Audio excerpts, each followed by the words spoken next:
ఒక తల్లి కన్నీటి ప్రార్థన, ఒక దైవజనుడు అన్నాడు, నా తల్లి యొక్క కన్నీటి ప్రార్థన ప్రవాహంలో నేను దేవుని యొద్దకు కొట్టుకుని వచ్చాను అంటున్నాడు. దేవుని నామానికి మహిమ కలుగును గాక.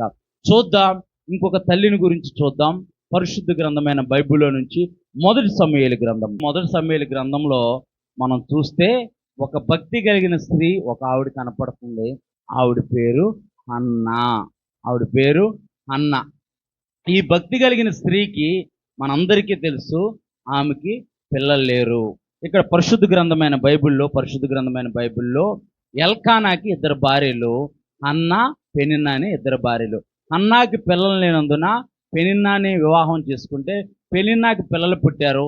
పెనిన్నా పిల్లల్ని హన్నా దగ్గరికి చేర్చుకుంటుంటే అది పెనిన్నా చూసి హన్నాని అవమానపరిచింది. ఈ పిల్లలు నా పిల్లలు, నీ పిల్లలు కాదు, వాళ్ళతో ఆడుకోవడానికి వీల్లేదు, వాళ్ళని ఆడించడానికి వీల్లేదు అని చెప్పేసి హన్నాని అవమానపరిస్తే హన్నా తన యొక్క భర్త దగ్గరికి వెళ్ళి, నాకు పిల్లలు లేరు, ఏంటి నా పరిస్థితి ఏంటంటే, నేను 10 మంది కుమారుల కంటే నేను శ్రేష్ఠుని కాదా అని అంటే ఆమె సాటిస్ఫాక్షన్గా ఫీల్ అవ్వలేదు. నువ్వు భర్త అంటే భర్తవే, నా గర్భం పండాలి, నేను కంపల్సరీ కూడా గర్భము దాల్చి నేను పిల్లల్ని కనాలి అని చెప్పేసానని వారు ఏటేటా షీలోహులో ఉన్న దేవుని యొక్క మందిరానికి వెళ్ళి వారి మొక్కుబళ్ళు చెల్లిస్తూ ఉంటారనమాట. అలాగే ఏటేటా వారు వెళ్తూ ఉంటారు.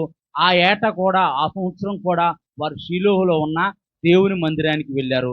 చూద్దాం ఒకసారి. మొదటి సమూయేలు గ్రంథము 1వ అధ్యాయం 3వ వచనం ఒకసారి చదువమ్మా.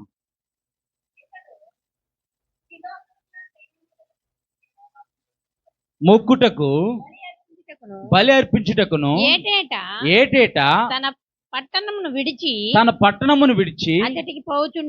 అక్కడికి ఎక్కడికంటే షీలోహులో ఉన్న దేవుని మందిరానికి ఏటేటా మొక్కుబలి చెల్లించడానికి వెళ్ళారంట. అలాగే ప్రతి సంవత్సరం వెళ్తా ఉంటున్నారు. అలాగే ఆ సంవత్సరం కూడా వెళ్ళారంట. ఇక ఈ సంవత్సరం ఏం జరిగిందో చూద్దాం. ఈ హన్నా తన జీవితంలో దేవుని యొక్క సన్నిధిలోకి వెళ్ళి ఎలా ప్రాధేయపడిందో చూద్దాం. ఇక్కడ హన్నా ప్రార్థన చూస్తే చాలా అద్భుతంగా ఉండిద్ది. భర్తను అడిగితే భర్త ఏం చేయగలడు?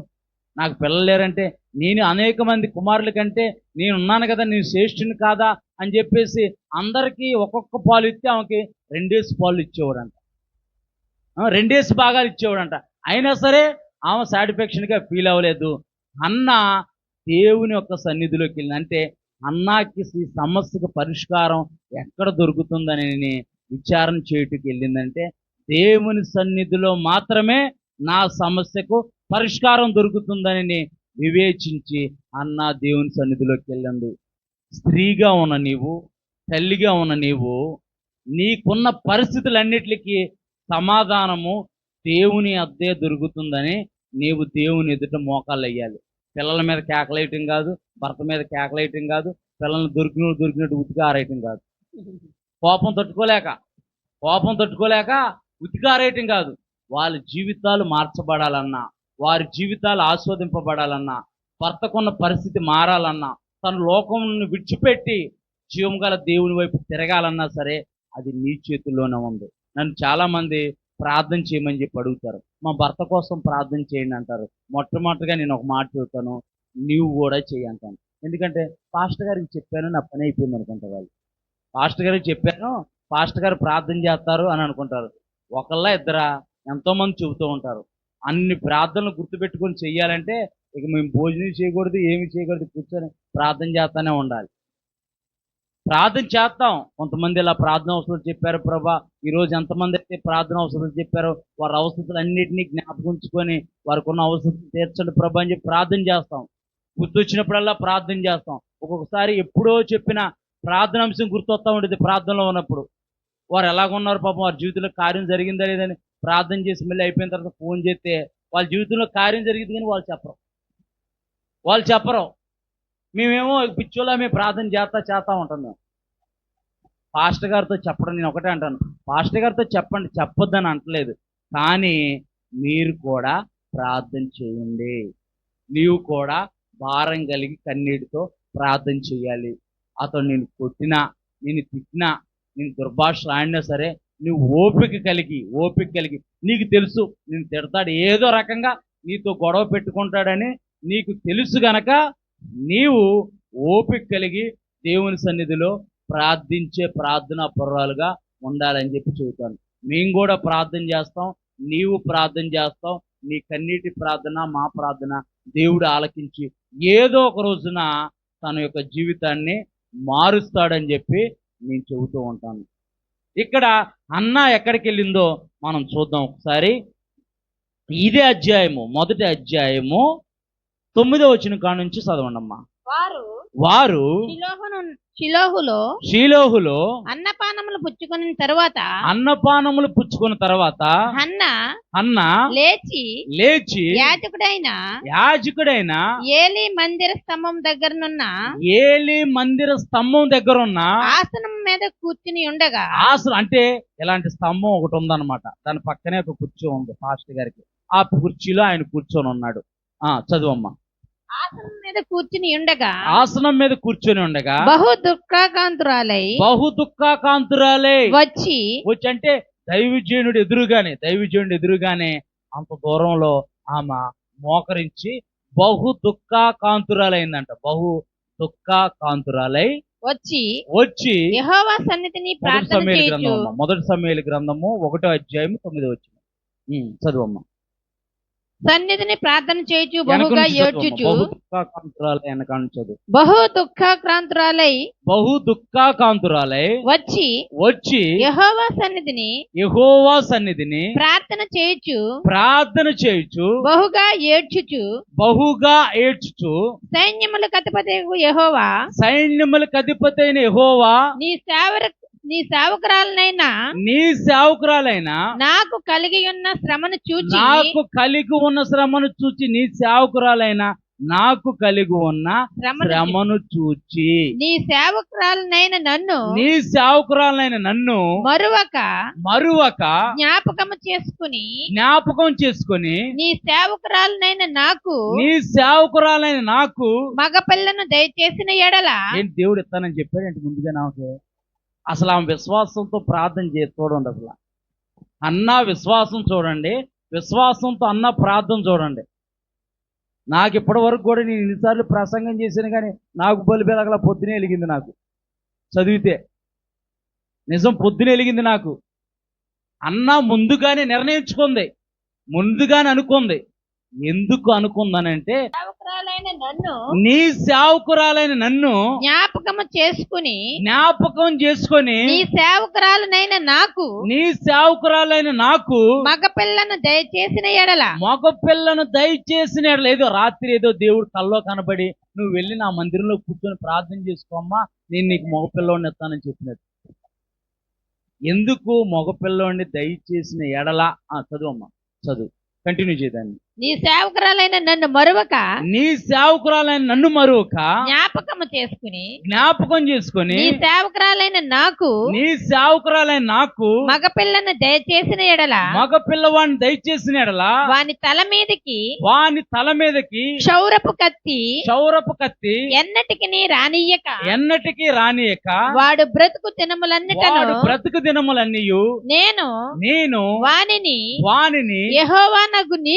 యెహోవానగు నీకు అప్పగింతునని మొక్కుబడి చేసుకొనెను.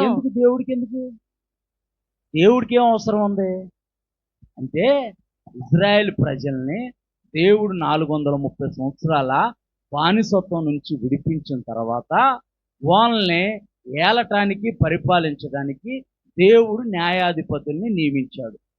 న్యాయాధిపతులు ఏలుతున్న దినముల్లో అన్నమాట. న్యాయాధిపతులు పరిపాలిస్తున్నారు.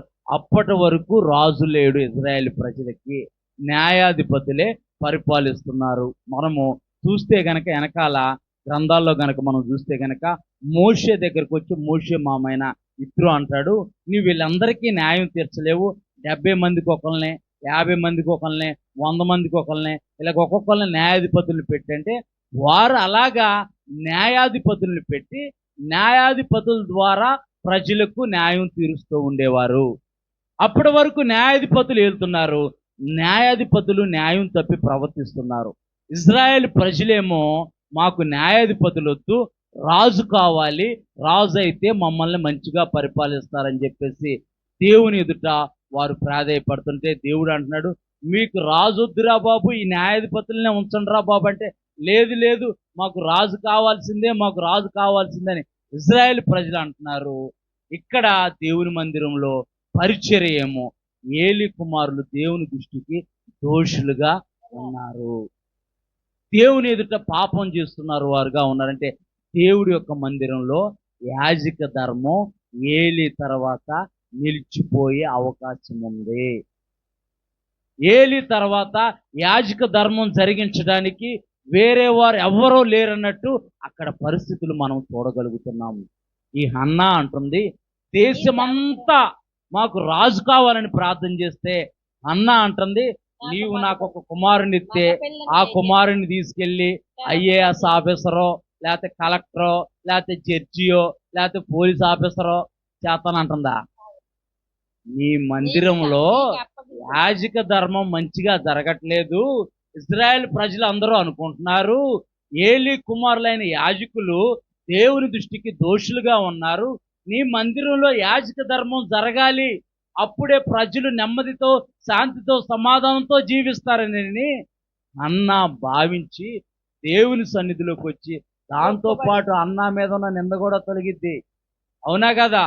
అన్నాకి పిల్లలు పుట్టలేదన్న నింద కూడా తొలగిద్ది, గౌరవం పెరిగిద్ది. ఒక మాటలో చెప్పాలంటే అవునా కదా? నాకు మగపిల్లవాడు దేవుడు ఇచ్చాడు, నేను దేవునికి అర్పించాను మగపిల్లవాడిని, గౌరవం కూడా పెరిగిద్ది. అన్నా మీద ఉన్న నింద కూడా తొలగిపోయిద్ది. జ్ఞానవంతురాలు తన ఇంటిని కట్టుకొనును. జ్ఞానవంతురాలు చేసే ప్రార్థన ఇది. నీవు నాకు మగపిల్లవాడిని దయచేస్తే దేశమంతా రాజు కావాలంటుంది. నేను నీ మందిరంలో యాజక ధర్మం జరగట్లేదు, నీ మందిరంలో సరిగా నిన్ను ఆరాధించట్లేదు, యాజకులు ఉన్నారు వారు చెడిపోయారు, నీకు నీ ఎదుటి వారు పాపం చేసేవారిగా ఉన్నారు.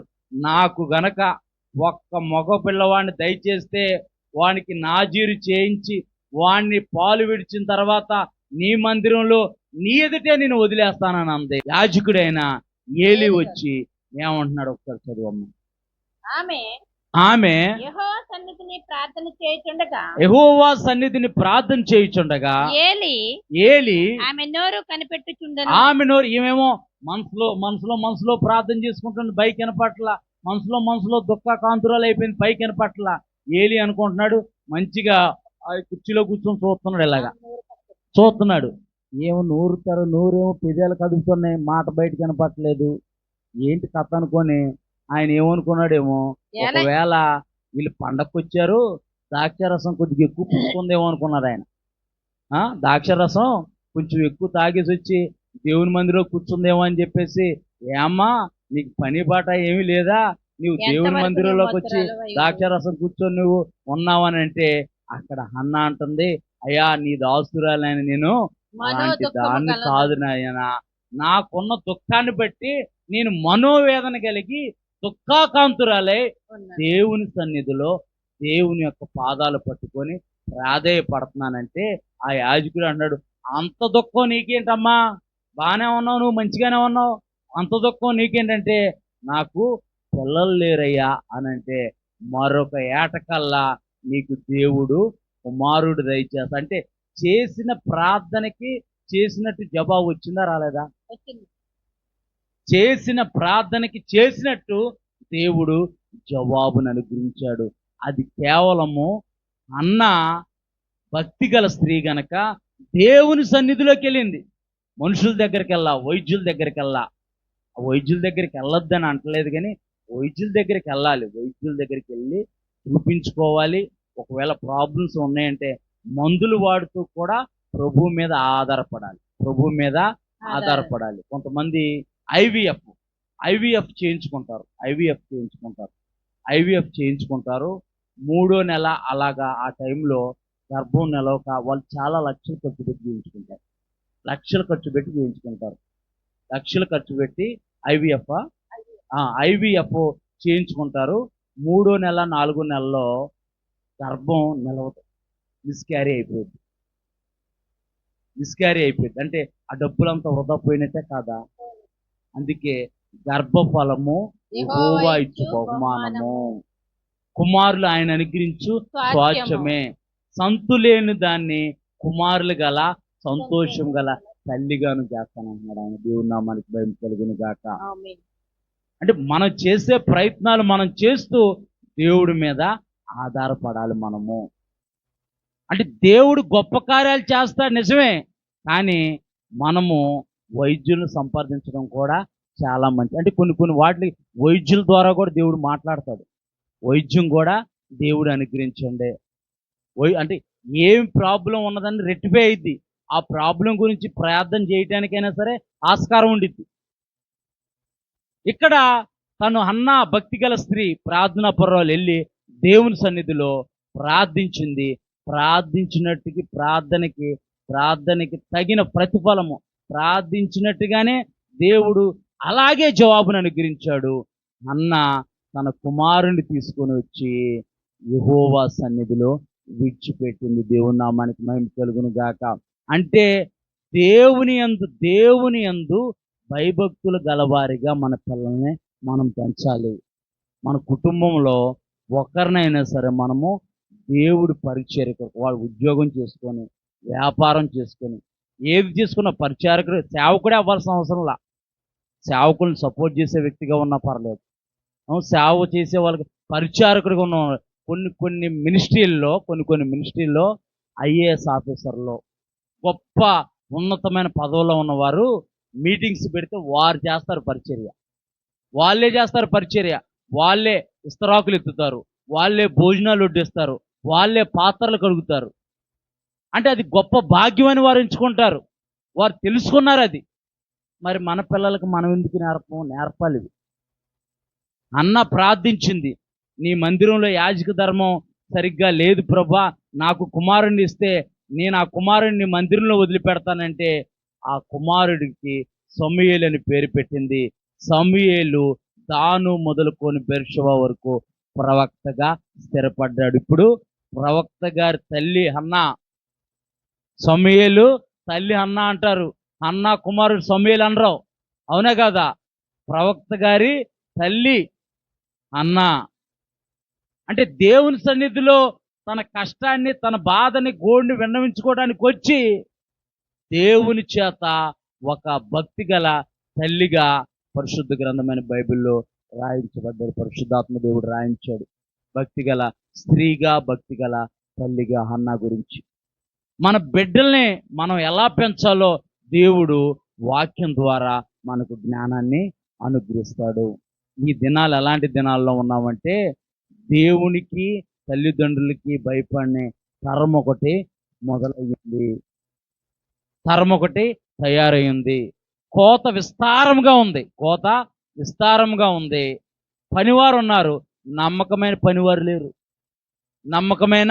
పనివారు లేరు. వారు ఏది ఉద్యోగం చేసుకొని ఏదైనా చేసుకొని దేవుని పనిలో కొనసాగే వ్యక్తిగా ఆ బిడ్డకి మనము దేవుని యందు భయభక్తులు నేర్పాలి. చాలా చోట్లకి పరిచర్యకి వెళ్తూ ఉంటాను వాక్యం చెప్పడానికి. మా అబ్బాయి ఫుల్గా తాగుతున్నాడండి, రాత్రి వచ్చేసి తిడుతున్నాడండి, కొడుతున్నాడండి అని అంటూ ఉంటారు వాళ్ళ తల్లులు. నేను అంటాను, మరి ఎప్పుడు చర్చికి తీసుకెళ్ళలేదంటే లేదు అయ్యారు అంటాను.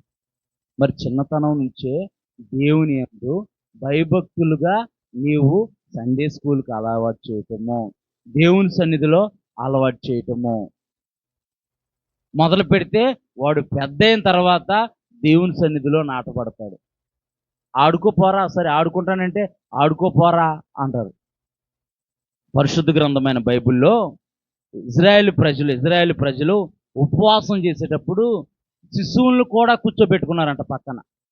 శిశువులను కూడా, పాలిచ్చే తల్లులు కూడా పిల్లలకి పాలు ఇవ్వకుండా దేవుని సన్నిధిలో ఉపవాసం ఉన్నారు. అంటే అంతగా వారు తగ్గించుకున్నారు. మరి మనం ఎందుకు తగ్గించుకోం? మనం పైనుంచి వచ్చామా? ఒక భక్తి కలిగిన స్త్రీ, ఒక తల్లి ఒక కుమారుణ్ణి ప్రవక్తగా మార్చింది. దేవుని నామానికి మహిమ కలుగును గాక. దేవుని సన్నిధిలో వదిలిపెట్టింది. ఆ ప్రవక్త యొక్క సాక్ష్యం చూస్తే, నేను మీ వద్దన ఏమన్నా నేను తీసుకున్నానా, లంచం ఏమన్నా తీసుకున్నానా, గొర్రెని ఏమన్నా ఆశించానా, మేకని ఏమన్నా ఆశించానా అంటే నువ్వు ఏది ఆశించలేదని చెప్పి ఇశ్రాయేలు ప్రజలు చెప్పారు. ఇద్దరు రాజుల్ని అభిషేకించడానికి దేవుడు సమూయేలు ప్రవక్తను వాడుకున్నాడు. దేవుడు సమూయేలు ప్రవక్త ద్వారా ఎన్నో గొప్ప కార్యాలు చేశాడు. అంటే ఒక స్త్రీ ఒక కుమారుణ్ణి దేవుడికి అర్పించడం ద్వారా కొన్ని ప్రాంతాల్లో అయితే వాళ్ళ కుటుంబంలో మొదట పుట్టిన పిల్లల్ని మిలిటరీకి ఇస్తారు, సైన్యంలోకి పంపిస్తారు. మరి మన పిల్లలకి మనం దేవుని యందు భయభక్తులు ఎందుకు నేర్పము? మనం భయభక్తులు నేర్పితే గనక వాడు గొప్ప స్థితిలో ఉంటారు, వారు ఉన్నతమైన స్థితిలో ఉంటారు. ఈ రోజున మదర్స్ డే, నువ్వు తల్లిగా ఒక నిర్ణయం తీసుకోవాలి. నా పిల్లల్ని దేవుని యందు భయభక్తుల్లో పెంచుతాను. నా కుటుంబం కట్టబడాలన్నా, నా పిల్లల జీవితం మార్చబడాలన్నా, నా పిల్లలకు మంచి భవిష్యత్తు ఉండాలన్నా ఒక తల్లిగా మొదట నీవు ప్రార్థన చేయాలి. పాస్టర్ గారికి చెప్పానుగా పని అయిపోయింది అనుకోకూడదు. పాస్టర్ గారికి చెప్పానుగా పని అయిపోయింది అనుకోకూడదు. మొదట నీవే ప్రార్థన చేయాలి, నీవే సమయాన్ని వినియోగించుకోవాలి, సమయాన్ని అనుకూలపరుచుకోవాలి. నీవు అనుకూలపరుచుకొని నీవు ప్రార్థన చేస్తూ ఉంటుంటేనే నీ పిల్లలు నేను చూస్తారు, మా అమ్మ ప్రార్థన చేస్తూ ఉంటుంది అని అంటారు. అదే మనమే ఫోన్ చూస్తున్నాం అనుకో, మన వెనకాలకు చెప్పి మీదపడి ఇలా ఫోన్ చూస్తూ ఉంటారు వాళ్ళు. అవునా కదా? ఇది జరిగేలే, అన్నీ జరిగేలే, అందరికీ తెలుసులే, కానీ ఇలా చూస్తూ ఉంటారు. అది చూడకెళ్ళరా అని అంటే మా డాడీ చూస్తున్నాడు, వాళ్ళు పైకి చెప్పడం, మా డాడీ చూస్తున్నాడు, మా మమ్మీ చూస్తున్నాడు, నన్ను చూడొద్దు అంటున్నాడని వాడు మనసులో అనుకుంటూ ఉంటాడు. వీళ్ళు ఎప్పుడు ఫోన్ అయిపోయి వదిలిపెట్టి వెళ్తారా అని చెప్పి పాస్వర్డ్ గుర్తుపెట్టుకుంటాడు. వదిలిపెట్టి వెళ్ళిపోయిన తర్వాత పాస్వర్డ్ ఓపెన్ చేసి వాడు చూస్తాడు. నిజం. నేను ఒక ఫ్యామిలీని చూస్తున్నాను, వాళ్ళ అమ్మ ఎప్పుడు ఫోన్ వదిలిపెట్టి వెళ్ళిద్దా అని చూస్తున్నారు వాళ్ళ పిల్లలు. వాళ్ళ అమ్మ ఫోన్ వదిలిపెట్టి అలా పనికి వెళ్ళిపోయిద్ది, ఇద్దరు తుక్కుగా కొట్టుకొని ఫోన్ తీసుకొని ఒకరి తర్వాత ఒకరు, నువ్వు ఒక అరగంట నేను ఒక అరగంట అని చెప్పి వంతులు వేసుకుంటారు. వచ్చేలోపు డేటా అయిపోయిద్ది. వాళ్ళ అమ్మ రాగానే చూసుకొని, అరే డేటా అవజేసారా అని చెప్పి మొదలెట్టిద్దామా. నిజం. డేటా అయిపోయిందని అని చెప్పి మొదలెట్టేస్తారు, ఛార్జింగ్ అయిపోయిందని చెప్పి మొదలెట్టేసిద్ది. మన పిల్లల్ని దేవుని యందు భయభక్తులతో మనం పెంచే ముందుగా తల్లిగా నీ పాత్ర నువ్వు గుర్తెరగాలి. నీ చేతిలోనే ఉంది, అది నీ చేతిలోనే ఉంది. నీవు దేవుని యందు వాళ్ళని భయభక్తులు గలవారిగా పెంచితే, మనందరికీ తెలుసు థామస్ అల్వా ఎడిసన్ గురించి. థామస్ అల్వా ఎడిసన్ వాళ్ళ అమ్మ థామస్ అల్వా ఎడిసన్ని మతిమరుపోడు అని చెప్పేసి తీసి ఇచ్చి పంపించేస్తే వాళ్ళ అమ్మ ఒడి అతనికి బడిగా మార్చబడింది. దేవుని నామానికి మహిమ కలుగును గాక. మనకి గవర్నమెంట్ వేసే అమ్మ ఒడి కాదు, గవర్నమెంట్ వేస్తానంది వేయట్లేదు, అది వేరే విషయంలే, అది కాదు. థామస్ అల్వా ఎడిసన్ వాళ్ళ అమ్మ ఒడి థామస్ అల్వా ఎడిసన్కి బడిగా మార్చబడి, ఇదిగో ఇలాగ లైట్లు కనిపెట్టడానికి ఒక శాస్త్రవేత్తగా మార్చబడ్డాడు. దేవుని నామానికి మహిమ కలుగును గాక. అంటే తన తల్లి ప్రార్థనా పరురాలు, భక్తి పరురాలు అయ్యింది. తన తల్లి నేర్పింది, తన తల్లి నేర్పింది. నువ్వు ఎప్పటికైనా గొప్పవాడు అవుతావే అనాలి. మనం పిల్లలకి చెప్పాలి, నువ్వు ఎప్పటికైనా గొప్పవాడు అవుతావురా, నువ్వు గొప్పవాడు అవ్వాలని చెప్పాలి. పనికిమాలినోడరా అని అనకూడదు మనం. నువ్వంటే నేను చూసి ఇంకొకరు అంటాడు, చుట్టుపక్కల వాళ్ళు అంటారు. ఎవరైనా అన్నా సరే ఆ మా ఊడికి కాదన్నట్టే నువ్వు అనాలి. నేను అలాగంటే మా పిల్లల జోలికి ఎవరిని రానివ్వను. నేను మా పిల్లల్ని నేను క్రమశిక్షణలో పెడతా, ఎవరైనా వచ్చినా సరే నేను ఊరుకోను. ఎందుకంటే పెంచేవాడిని నాకు తెలుసు వాళ్ళు ఎలాంటి వాళ్ళు అన్నది. నేను పిల్లల విషయంలో ఏమనంటే నేను అసలు ఊరుకోను. నేను ఏమన్నా వాళ్ళని పంపించను కూడా, బయటికి ఎక్కడికి పంపించను కూడాను, క్రమశిక్షణలో పెట్టుకుంటాను. ఫలానా లేదన్నట్టు ఒత్తిగా ఏదని చెప్పారనుకో, నాకు ఆల్రెడీ అర్థమైపోయింది. దేవుడు ఎంతో కొంత కొంచెం వివేచన వరాన్ని ఇచ్చాడు. అర్థమైపోయింది వాళ్ళు నిజం చెప్పేది అబద్ధం చెప్పేదని. అబద్ధాలు నా దగ్గర చెప్పకు ఇల్లు అంటాను నేను. నా దగ్గర చెప్పక కొంతమంది వచ్చి మీ వాడు బూతులు మాట్లాడాను అంటాడు. మా ఇంట్లో మేము బూతులే మాట్లాడుకోము. వాడట మాట్లాడతాడు బూతులు. మా ఇంట్లో ఇప్పుడు మేము బూతులు మాట్లాడితే వాడు బూతులు మాట్లాడతాడు. పక్కింటి ఒకళ్ళు పాస్టర్ గారి ఇంటికి వెళ్తాడు, వాళ్ళ ఇంట్లో అసలే మాట్లాడరు వాళ్ళు ఆయనకి చాలా శిష్టి ఆయన. ఇప్పుడు మనం మాట్లాడితే వాళ్ళు మాట్లాడతారు కదా. నువ్వు మాట్లాడి మా ఓడి మీద చెప్పకరంటే వాడు వెళ్ళిపోతాడు. అట్లా 2-3 పిల్లలు నా దగ్గరకు వచ్చారు. నా దగ్గర మీ అసలు నడవరా బాబు వెళ్ళండిరా అని చెప్పాను. అంటే నువ్వు నిజాయితీగా వాళ్ళని పెంచావనుకో, వాళ్ళ గురించి నువ్వే చెబుతావు సాక్ష్యం. ఎరా నువ్వు అన్నావా అని, నేను అనలేదు మమ్మీ, అనలేదు డాడీ అంటే, నువ్వు అన్నావు అని చెప్పి పెడ పెడ పెడ పెడ రెండు బాధ చేస్తావు అనవసరంగా. మన పిల్లల్ని మనము భయభక్తులు గలవారిగా పెంచుకోవాలి. తల్లిగా నీ బాధ్యత నీవు గుర్తెరగాలి. ఇప్పటి వరకు సమయం మించిపోయిందేమో, సమయం గడిచిపోయిందేమో. ఇక నుంచి అయినా ఈ యొక్క మదర్స్ డే సందర్భంగా ఒక నిర్ణయం తీసుకో. అవును ప్రభా, నాకు ఇచ్చిన బిడ్డల్ని నీ కొరకు నమ్మకంగా పెంచుతాను. సమాజంలో ఒక ఉన్నతమైన స్థితి గల వారిగా వారి జీవితం, మన పిల్లల్ని మనమే ప్రోత్సహించాలండి.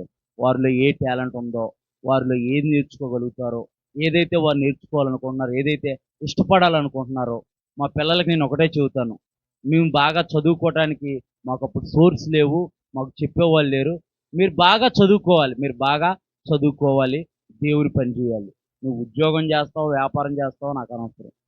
బాగా చదువుకోవాలి, దేవుడి కొరకు నమ్మకంగా నిలబడాలి. మనకు ప్రతిదీ దేవుడే ఇస్తున్నాడు. ఏదో మా డాడీ వెళ్ళిపోయి కష్టపడి సంపాదించేస్తున్నాడు, మా అమ్మ వెళ్ళిపోయి కష్టపడి సంపాదించేస్తున్నారని మీరు అనుకుంటున్నారేమో. లేదు, దేవుని యొక్క కృప వల్లే ఇది మనకు అనుగ్రహించబడుతుంది. ప్రతిదీ ప్రార్థన ద్వారా దేవుడు మనకు ఇస్తున్నాడని చెప్పి నేర్పుతాను. ప్రతిదీ చెబుతాను. మీ అమ్మ పొద్దునకి వెళ్ళి సాయంత్రం వరకు కూడా జాబ్ చేసి, ఉద్యోగం చేసి అలసిపోయి ఇంటికి వచ్చి వస్తుంది. మీరు అది గుర్తిరిగి మీరు నడుచుకోవాలని చెప్పి చెబుతాను. విలువలు నేర్పాలి. మన పిల్లలకి విలువలు నేర్పాలి. కష్టమా, నా సహోదరుడు ప్రాణ స్నేహితుడు అన్నాను కదా, వాళ్ళు తనకు దేవుడు ఒక కుమారుడు ఇచ్చాడు. అతను చెబుతున్నాడు, ఏమన్నాడంటే, నాకు మా పిల్లోడు పెద్ద అయిన తర్వాత విలువైన ఏవి కూడా వాడికి కొనిపించనని చెప్పాడు. మంచిదిరా బాబు అన్నాను. విలువైనది ఏది కూడా అంటే వాడు అడిగిందల్లా నేను కొనిపించనురా అని చెప్పాడు. అంటే కష్టం విలువ వాళ్ళకి తెలియాలి. వాళ్ళకి తెలిస్తేనే వాళ్ళు రేపు అన్న రోజున ఆకలి బాధ తెలిస్తేనే వాడు పని చేసుకోగలుగుతాడు. కష్టం విలువ తెలియాలి. మన పూర్వీకులు మనకు నేర్పారు కష్టం విలువ. మనం కూడా దేవుని యందు భయభక్తులు గలవారిగా, విలువలు కలిగిన బిడ్డలుగా మనం వారిని తయారు చేయాలి. ఆ పాత్ర తల్లిగా నీదే గనుక నీవు అది గుర్తెరిగి అన్నాలాగా, తిమోతి యొక్క తల్లి అయిన యుకేనియాలాగా, తన అవ్వ అయిన లోయిలాగా, అలాగే మోషే తల్లి అయిన ఎకోబేతులాగా, ఇంకా పరిశుద్ధ గ్రంథంలో అనేక మంది స్త్రీలు ఉన్నారు, తల్లులు ఉన్నారు.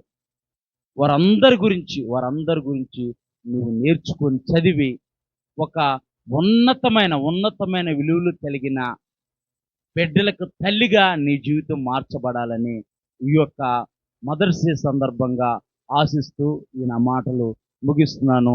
ఈ కొద్ది మాటలు దేవుడు మన వెనుకల్లో దీవించి ఆస్వాదించును గాక. మరొకసారి మీ అందరికీ కూడా మదర్స్ డే శుభాకాంక్షలు. Happy mother's day. దేవుడు మిమ్మల్ని దీవించి, దేవుడు మీకు మంచి ఆరోగ్యము, బలము, శక్తి ఇచ్చి మీ కుటుంబాన్ని నడిపించుకునే జ్ఞానము దేవుడు మీకు దయచేయును గాక. ఆమేన్. మరి ఏకీపిద్దాం అందరము. మీరు కూడా ప్రార్థన చేసుకోండి. మీరు కూడా విన్న వాక్యాన్ని బట్టి, అవును ప్రభా, నేను ఒక ఆదర్శవంతమైన తల్లిగా నేను ఉండాలి ప్రభా. ఒకవేళ నేను అలా లేనేమో, ఒకవేళ నా పిల్లలకి నేను భయం నేర్పేవాడిగా లేనేమో, దేవుని యందు భయభక్తులు నేర్పేవానిగా నేను లేనేమో. ఆ జ్ఞానం నాకు దయచేయండి. నీవు అలా దేవుని యందు భయభక్తులు నేర్పే తల్లిగా ఉంటే నీ పిల్లలు ఉన్నతమైన స్థితిలో ఉంటారు. ఉన్నతమైన గౌరవం దేవుడు నీకు ఇస్తాడు. దేవుని నామానికి మహిమ కలుగును గాక.